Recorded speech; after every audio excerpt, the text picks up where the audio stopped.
तोरा ना बुझाला कि गाँव आ जाई रे गाड़ी धके।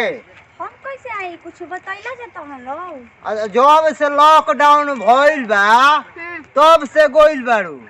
तारा ई बुझाला नु कि हम जाई कम से कम ट्यूशन लगे स्कूल नहीं खेला गत त मैं फोन ना कैलसी कि आई बीस कि ना आई बीस कैसे अकेले आईती बाबूजी।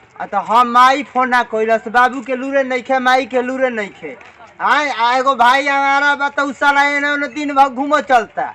आए तू तो जाने ला हम अकेले कहीं ना आवे नहीं जानी तो हने लो ना पहुंचावे लो तो हम ओजा पढ़े नहीं। अरे हम तो जानते बानी तोर मामा अकेले आ गई। हाँ। तो ओकरा बुझा के सारा के नु के विदा क दही। कहला तो हलो अब का हम कहीं मुंह से आवत है बूढ़ पुरानिया बानी ना तो गाड़ी हम दी ना। हैं तोरा बुझाए चाहे कि विदा कर ओकरा बुझाए चाहे कि विदा क दही भगनिया के अपना चाहे दो ना बुझाई लो हनी लोग के घर में तनी दिक्कत हो गेल ह। अच्छा का करबो।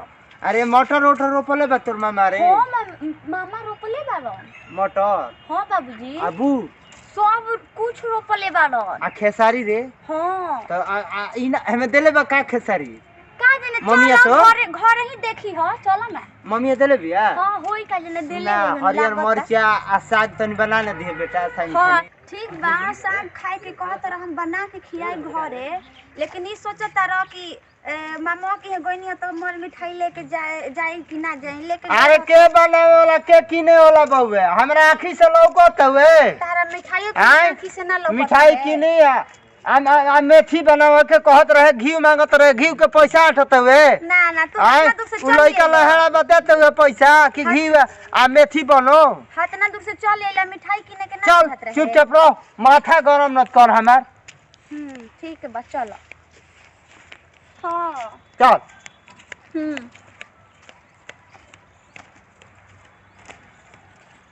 अरे अली मामुआ देखले है एगो माल झकास जाता ना हम तो मुड़ी गोल रही भैया। अरे साला ही मोबाइल खलसी पेरवे तो वही में तो बाजा रही तनी हम कहतन सुन। अच्छा हमार कंफ्यूज भइल है का कि बूढ़ावा लागता कि बहिर बा। अच्छा साला माल लेके एक नंबर जाता हां का जाने का भच भच बोलल जाता लड़की एक खलसी हूं करतिया। अच्छा अरे हां तो सुन हम बुढ़ावा के पीछे पीछे हूं करत जतनी। अच्छा हां अते जो तरा के मुंह बंद क के ले चल। साला कतना दिन हो गल बा इहो तो बते ठीके कहत रह। आ जबे हो जाई तब तू ये ते हूं करी है। अरे हां हम को अरे इना धरे तो हम ध देब हम तो खखुआई बनी कहिए ले चल जा हम तो खखुआई देखो तनी खाली हूं कर ठीक है बा ठीक नो ठीक है चलो आगो नहीं जाब लगले गाँव में। हाँ चल अब दूरिया नहीं थे।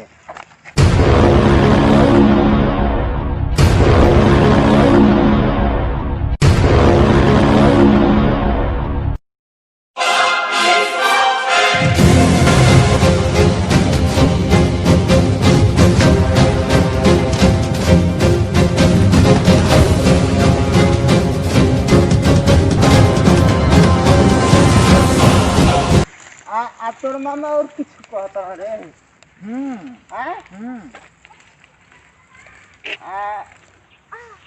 बड़ा जानियो कि मामा तोर मामी हमारा के मानत रहन जा। ओघरी जात रही हम गाँव नु तो जान जा कि बड़ी बड़ी बढ़िया बढ़िया चीज तोर मामी बनाई। हाँ मामा जान कि दिन रात हमारा जोरो रही है आ संगे जान कि दारू तन मैंने पियब जाए अब तो बंद हो गलू। हाँ आ जान जा कि अब तो नहर के पानी आता रहे तो बड़ा मछली मारत रही हमनी के। हाँ चल देख गाँव तो आगुन जा भिरी अब आगुन जा जे देखे तो लौकत नु। हाँ चल चल बुचिया बुचियो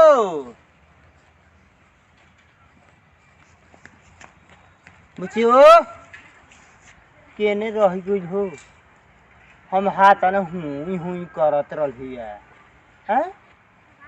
केनहु चल का गुजरिया में। अच्छा तन देख ले तो अपने आई लौकत हला ही नहीं थे। बुचियो बेटा रे अब न देखो बेटा बुचियो दादा बेचैनी अब तो हमार ले लो। हाँ बुझियो आय धक्का हम आते रहनी इके ने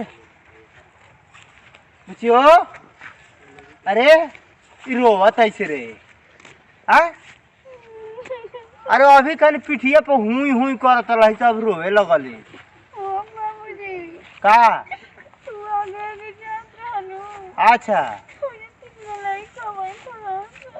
हमारा ना लौकल रहिए पे का बैठल रह सरे क्या तहरा हम कहीं बतावा नीतीश कुमार कहता उनके बेटी के पढ़ावे के बा आया बेटी के बचावे के बा हई छोरा हमरा लड़की के धोके कहाँ दिन देखे चल गुला हो आई एकनी के मन बढ़ गइल बा गुंडाबाजी शुरू हो गइल बा। अब बतावा हम ई बानी त ई दशा बा लड़की अकेले जाते सन पढ़े ठीक है। चुप रहो बेटा चुप रहो।